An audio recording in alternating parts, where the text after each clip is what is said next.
Celtic want to offload their defenders. Well, let's talk about some of their defenders. Welcome back to Fog Football. We may as well start with Nat Phillips. His short-term loan deal with Celtic will not be extended, and the 26-year-old centre-half will return to Liverpool in January.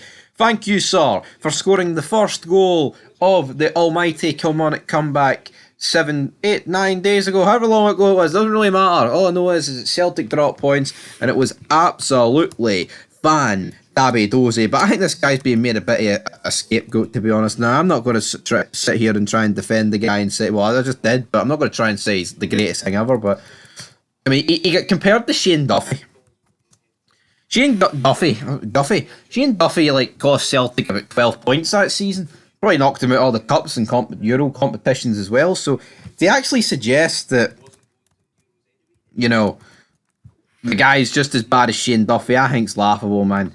I think it's seriously laughable. It's just not going to happen, this comparison. I mean, the fact he's going in a couple of weeks, like, how the fuck could it ever get to a level of there as bad as Shane Duffy? Shane Duffy was legit costing Celtic goals every game. I mean, I know that season may feel long ago for, you know, Rangers fans like myself who, you know, love us winning the league, even though it was the first time, like, felt like a million years, even though this year will be a wee bit something different, that I can guarantee. End of the day, I think it's very unfair to call this guy Shane Duffy. Shane Duffy was a different breed. Shane Duffy, you know, he plays the flute, he's 7 foot. That guy, what a man, what a legend for Rangers Football Club. Shane Duffy is. He almost single-handedly stopped the 10. Forget about Michael Beale, the genius behind 55, Steven Gerrard, all the other players that contributed.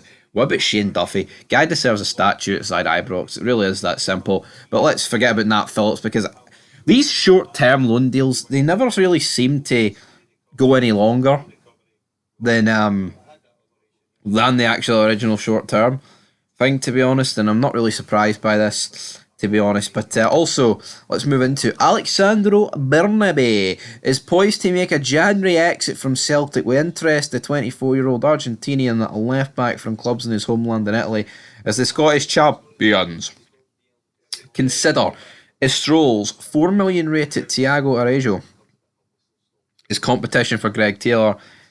Yeah, I just don't think Bernabe's up to scratch. I don't think he's that good.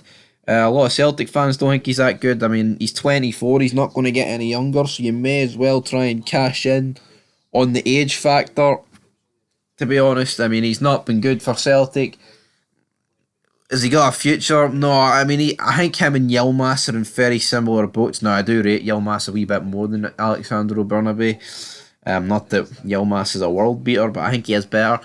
So I think this could absolutely go. But in terms of the other, like, are Celtic really going to bring in like another $5 million rated left back? Is that the case? I mean, it's his competition for Greg Taylor. Greg Taylor's been mince this season. I think if somebody's coming in, it's to replace him. And I think they've got to replace him. I just don't understand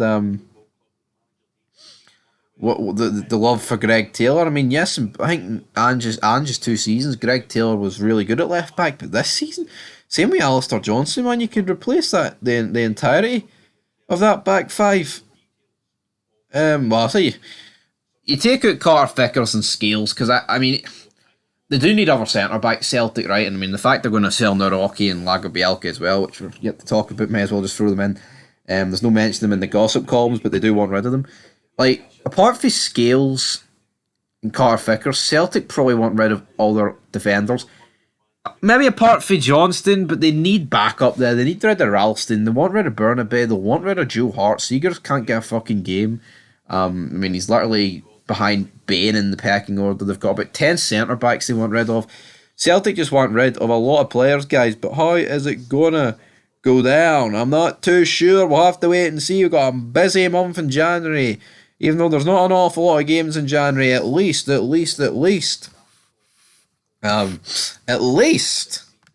got a lot of January transfer action to talk about. It's not all about what's on the pitch, it's all about off the pitch as well. It combines, it makes a great wee combination, troops. But until next time, leave your thoughts down below, and peace.